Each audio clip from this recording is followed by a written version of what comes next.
Unless you've had your day in court, most of us just glimpse the legal system through celebrity trials carried on the news. But going to small claims court was just as exciting for the Hawkins, who were demanding $885 from Firestone for allegedly ruining their car's transmission. I had never been before court, and it was quite enlightening. And the fact that I was actually able to say exactly what happened, and when you know you're telling the truth, you have nothing to be afraid of.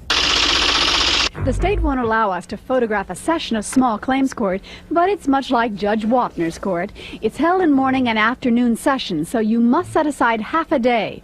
Be on time, bring witnesses if they're involved, and bring your best evidence. We had records that we were keeping all along. We had receipts. We had everything documented. The best advice? Be yourself. Someone tried to play Perry Mason and try to emulate lawyers. Those who do not and who simply present their case, I think, do very well. And some of them, at times, appear to be more prepared than an attorney would be. A decision is made within days, and there's no appeal. The Hawkins won their case. It gives you a good feeling because, yeah, sometimes, you know, people take a lot and say courts don't do this and that. But it makes you feel a little happy about your legal system. Until you try to collect. The biggest complaint in small claims is collection. While the court passes judgment, if the defendant doesn't pay up, you have to take a further legal step of obtaining what's called an execution order and hiring a sheriff to deliver it. An execution order can attach either their wages, property, or bank accounts.